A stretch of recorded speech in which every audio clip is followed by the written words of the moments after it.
నమస్కారం రైతు సోదరులారా. Mahesh Pasimitra 30 days scientific sheeps and goats ట్రైనింగ్కి అందరికీ స్వాగతం. కొత్తగా గొర్రెలు లేదా మేకల ఫామ్ పెట్టాలనుకుంటున్నారా, లేదా ఇప్పటికే ఫామ్ స్టార్ట్ చేసి ఉన్నారా? గొర్రెలు లేదా మేకలు పెంచితే లాభం వస్తాయి, కానీ కేవలం ఎక్కువ జంతువులు పెంచడం వల్ల లాభం రాదు. మంచి జంతువుల ఎంపిక, సరైన మేత, మంచి షెడ్డు, బ్రీడింగ్ మేనేజ్మెంటు, వ్యాధుల నివారణ, సరైన ఫామ్ మేనేజ్మెంటు ఇవన్నీ కలిపి ఉంటేనే మంచి లాభాన్ని పొందే అవకాశం ఉంటుంది. అందుకే ఈ 30 డేస్ ట్రైనింగ్లో గొర్రెలు మేకల పెంపకానికి మొదటి నుండి శాస్త్రీయంగా రైతులకు అర్థమయ్యే సింపుల్ పద్ధతిలోనే నేర్చుకుందాం. ఇప్పుడు గొర్రెలు లేదా మేకల ఫామ్ అంటే ఏమిటో డెఫినేషన్ చూద్దాం. గొర్రెలు లేదా మేకలను మాంసం, బ్రీడింగ్ మరియు ఫామ్ ప్రొడక్షన్ కోసం శాస్త్రీయ పద్ధతిలో పెంచడాన్ని షీప్స్ అండ్ గోట్స్ ఫామ్ అంటారు. మంచి ఫామ్ నిర్వహణలో ముఖ్యంగా 3 విషయాలను గుర్తుపెట్టుకోవాలి. 1 animal selection, 2 proper management, 3 health care.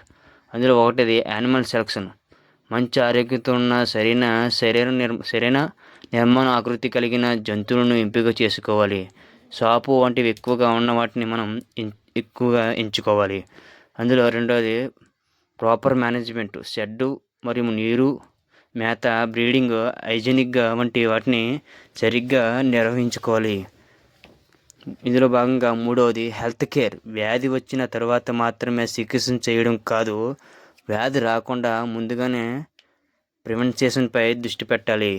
వ్యాధిని వచ్చిన వెంటనే దాన్ని పట్టించుకోవడం, దాన్ని అబ్జర్వేషన్ అయ్యి చేస్తూ ఉండాలి. ఇందులో ఇప్పుడు మేత ఎందుకు ముఖ్యమంటే తెలుసుకుందాం. జంతువుల ఆరోగ్యం, మెరుగుదల మరియు బ్రీడింగ్ పర్ఫార్మెన్స్, న్యూట్రిషన్ చాలా ముఖ్యమైన పాత్ర పోషిస్తుంది. పచ్చి మేత, ఎండు మేత, అవసరానికి తగిన కాన్సంట్రేషన్ ఫీడ్, మినరల్ సప్లిమెంటేషన్ మరియు శుభ్రమైన నీటి సరైన విధంగా అందించాలి. మేత తగ్గిస్తే ఖర్చు తగ్గుతుంది అనుకోవడం తప్పు. సరైన న్యూట్రిషన్ లేకపోతే గ్రోత్ తగ్గవచ్చు, బ్రీడింగ్ పర్ఫార్మెన్స్ ప్రభావం కావచ్చు, జంతువుల ఆరోగ్యం కూడా దెబ్బతినే అవకాశం ఉంటుంది. కాబట్టి మంచి మేత అనేది ఖర్చు మాత్రమే కాదు, జంతువు ఆరోగ్యానికి పెట్టే పెట్టుబడి, మంచి లాభదాయక పెట్టుబడి. సైంటిఫిక్ ఫీడ్ ఎలా ఉండాలి ఇప్పుడు చూద్దాం. గొర్రెలు మేకలకు షెడ్ అనేది చాలా ముఖ్య విషయం. షెడ్లో మంచి గాలి ప్రసరణ, గాలి తగిలే విధంగా ఉండాలి. తేమ ఎక్కువగా ఉండకుండా చూసుకోవాలి. మురికి, చెత్త పేరుకుపోకుండా జాగ్రత్తగా షెడ్ను ఉంచుకోవాలి. జంతువులు సరిపడా స్థలమును ముందుగానే కేటాయించుకొని నిర్మించుకోవడం మంచిది. శుభ్రమైన నీరు అందుబాటులో అవైలబుల్గా ఉండాలి. జంతువులకు మంచి నీరు, ఆహారం వసతి కల్పించాలి. Clean seed plus clear water, proper health care is equal to better farm management. అంటే మళ్ళీ చూద్దాం దీన్ని. Clear seed plus clear water plus proper ventilation is equal to better farm management. ఇప్పుడు వ్యాధుల విషయంలో ముఖ్యమైన విషయం తెలుసుకుందాం.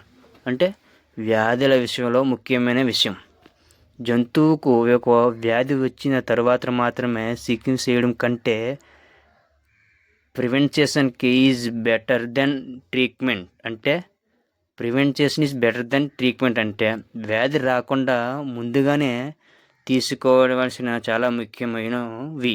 అందులో భాగంగా వాటి ఏమిటో చూద్దాం. వ్యాధి రాకుండా ముందుగా తీసుకునే జాగ్రత్తలు ఏమిటో మనం చూద్దాం. Vaccination, parasite control, sheeps hydrogenic, biosecurity,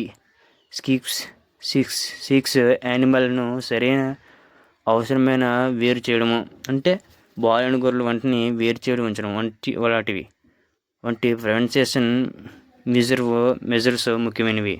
ఏదైనా జంతువు తీవ్రమైన అనారోగ్యంగా ఉంటే క్వాలిఫైడ్ వెటనరీని సంప్రదించాలి.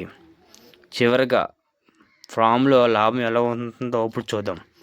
షీప్స్ అండ్ గోట్స్ ఫామ్లో జంతువుల సంఖ్య కంటే మేనేజ్మెంట్ క్వాలిటీ ముఖ్యం. రైతు కొన్ని విషయాలు తప్పకుండా రికార్డ్ చేసుకోవాలి. ఎంత ఫీడ్ ఖర్చు అవుతుంది, జంతువుల గ్రోత్ ఎలా ఉంటుంది, ఎన్ని జంతువులు పుడుతున్నాయి, ఎన్ని మరణిస్తున్నాయి, మ్యాండేటరీ ఎంత ఉంటుంది, వ్యాక్సినేషన్, డివార్మింగ్కి నెలకి లేదా మంత్లీ ఎంత ఖర్చు అవుతుంది, ఈ జంతువులు ఎంత అమ్ముతున్నాము, ఎంత నుంచి కొనుక్కొస్తున్నాము అన్నీ ప్రతిదీ రికార్డ్ చేసుకొని ఒక బుక్ మెయింటెనెన్స్ చేయడం మంచిది. ఎందువలన ఇది లావాదేవీలు మనం తెలుసుకోవడానికి ఈ బుక్ ద్వారా మనం ఎంతో సులువుగా అవ్వచ్చు. ఇవన్నీ రికార్డులో రాసుకుంటే మనం ఫామ్లో ఖర్చు ఎంత, ఆదాయం ఎంత, నిజంగా ప్రాఫిట్ ఎంత వస్తుందనేది మనకు క్లియర్ విజన్గా తెలుసుకోవచ్చు. దీనివల్ల ముఖ్యంగా క్విక్ సమ్మరీ. ఇప్పుడు మనం ఏం నేర్చుకున్నామో ఈరోజు మనం 5 ముఖ్యమైన విషయాల గురించి తెలుసుకున్నాం. 1 animal selection, 2 feed, 3 house, 4 health care, 5 farm records. ఇవి మంచి షీప్స్ అండ్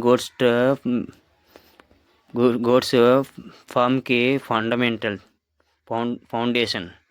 చిన్న క్విజ్: గొర్రెలు లేదా మేకల పెంపకంలో కేవలం ఎక్కువ జంతువులు ఉంటే లాభం వస్తుందా?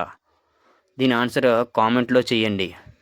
సరైన జంతువుల ఎంపిక ప్లస్ సరైన న్యూట్రిషన్ ప్లస్ ఆరోగ్యం సంరక్షణ ప్లస్ మంచి మేనేజ్మెంట్ ప్లస్ సరైన మార్కెటింగ్, ఇవన్నీ కలిపి ఉంటేనే మంచి లాభం పొందే అవకాశం ఉంటుంది. డే 1లో రైతు సోదరులారా, ఇది మన 30 days scientific sheeps and goat ట్రైనింగ్లో డే 1 మాత్రమే. ఇక నుండి మంచి రోజుకు ముఖ్యమైన టాపిక్స్ సింపుల్గా ప్రాక్టికల్గా నేర్చుకుందాం. రేపు డే 2లో మంచి గొర్రెలు లేదా మేకలు ఎలా ఎంపిక చేసుకోవాలో, కొనేటప్పుడు ఏం చూడాలి, ఏ జంతువులు తీసుకోకూడదు, ఏం తీసుకోవాలో అనే ముఖ్యమైన విషయాల గురించి తెలుసుకుందాం. ఈ ట్రైనింగ్ మీకు ఉపయోగపడితే ఫాలో చేయండి, షేర్ చేయండి. మహేష్ పశుమిత్ర నుండి రైతు కోసం గొర్రెలు మేకల శాస్త్రీయ పెంపకం గురించి పూర్తిగా తెలుసుకుందాం. ధన్యవాదములు.